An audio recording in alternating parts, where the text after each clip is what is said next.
एक समय की बात है। एक राज्य में एक प्रतापी राजा राज करता था। एक दिन उसके दरबार में एक विदेशी आगंतुक आया और उसने राजा को एक सुंदर पत्थर उपहार स्वरूप प्रदान किया। राजा वह पत्थर देख बहुत प्रसन्न हुआ। उसने उस पत्थर से भगवान विष्णु की प्रतिमा का निर्माण कर उसे राज्य के मंदिर में स्थापित करने का निर्णय लिया और प्रतिमा निर्माण का कार्य राज्य के महामंत्री को सौंप दिया। महामंत्री गांव के सर्वश्रेष्ठ मूर्तिकार के पास गया और उसे वह पत्थर देते हुए बोला, महाराज मंदिर में भगवान विष्णु की प्रतिमा स्थापित करना चाहते हैं। 7 दिवस के भीतर इस पत्थर से भगवान विष्णु की प्रतिमा तैयार कर राजमहल पहुंचा देना। इसके लिए तुम्हें 50 स्वर्ण मुद्राएं दी जाएंगी।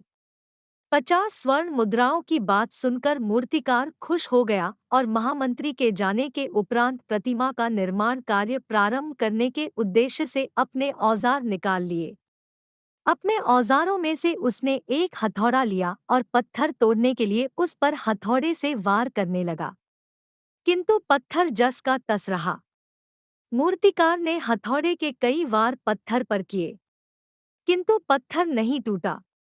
50 बार प्रयास करने के उपरांत मूर्तिकार ने अंतिम बार प्रयास करने के उद्देश्य से हथौड़ा उठाया, किंतु यह सोचकर हथौड़े पर प्रहार करने के पूर्व ही उसने हाथ खींच लिया कि जब 50 बार वार करने से पत्थर नहीं टूटा तो अब क्या टूटेगा।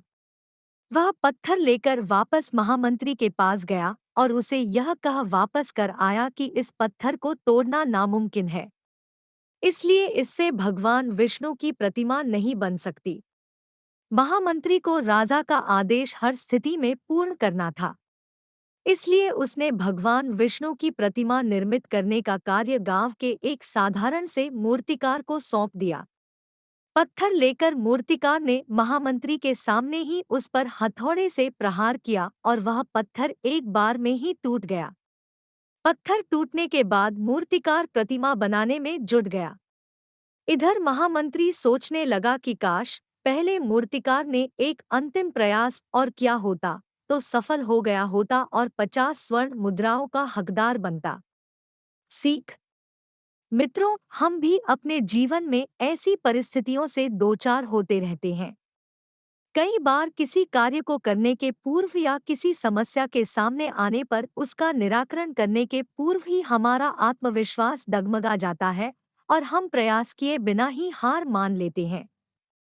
कई बार हम एक दो प्रयास में असफलता मिलने पर आगे प्रयास करना छोड़ देते हैं, जबकि हो सकता है कि कुछ प्रयास और करने पर कार्य पूर्ण हो जाता या समस्या का समाधान हो जाता। यदि जीवन में सफलता प्राप्त करनी है तो बार बार असफल होने पर भी तब तक प्रयास करना नहीं छोड़ना चाहिए जब तक सफलता नहीं मिल जाती। क्या पता जिस प्रयास को करने के पूर्व हम हाथ खींच ले वही हमारा अंतिम प्रयास हो और उसमें हमें कामयाबी प्राप्त हो जाए।